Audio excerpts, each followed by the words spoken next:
Hello আমার ছোট্ট বন্ধুরা, তোমরা কি মিথ্যাবাদী রাখালের গল্প শুনতে চাও? আমি কিন্তু মিভানকে মিথ্যাবাদী রাখালের গল্প বলছি। তোমরা যদি শুনতে চাও তাহলে চটপট তোমরা বসে যাও। এক ছিল রাখাল, সে একটা গ্রামে বাস করত।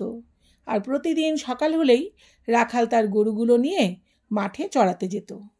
তা একদিন রাখালের ইচ্ছে হলো যে সে একটু গ্রামবাসীদের মিথ্যে কথা বলে চমকে দেবে। তাই সে চিৎকার করতে শুরু করলো, গরুর পালে বাঘ পড়েছে, তোমরা কে কোথায় আছো, বাঁচাও বাঁচাও। রাখালের চিৎকার শুনতে পেয়ে গ্রামবাসীরা সব দৌড়ে এলো। কারো হাতে দা, কারো হাতে কোদাল, কারো হাতে কুড়োল, কারো হাতে লাঠি। কিন্তু যখন তারা এলো তখন দেখতে পেল রাখাল হি হি হি করে হাসছে।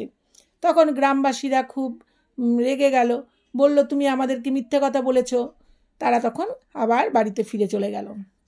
যথারীতি পরদিন আবার রাখাল মাঠে গরু নিয়ে এলো। পরদিনও আবার সে চিৎকার শুরু করলো, গরুর পালে বাঘ পড়েছে, তোমরা কে কোথায় আছো, বাঁচাও বাঁচাও। সেদিনও কিন্তু গ্রামবাসীরা দৌড়ে এলো, লাঠি, কুড়োল, দা, যে যা পেল তাই নিয়েই দৌড়ে এলো। কিন্তু এসে দেখলো রাখাল দাঁড়িয়ে হি হি হি করে হাসছে।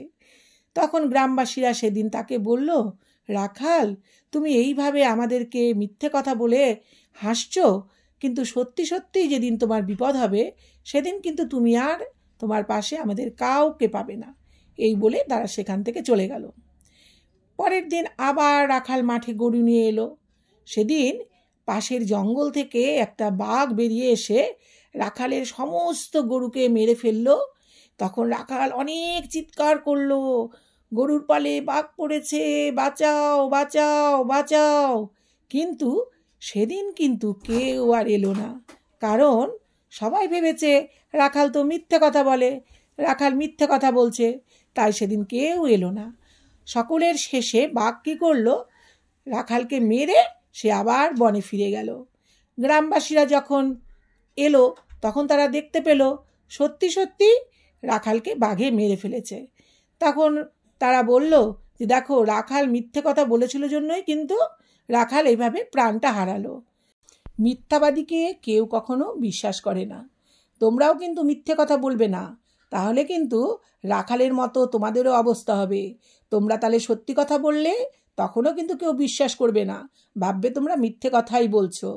টাটা, তোমরা ভালো থেকো, সুস্থ থেকো, আবার দেখা হবে অন্য কোনো গল্প নিয়ে।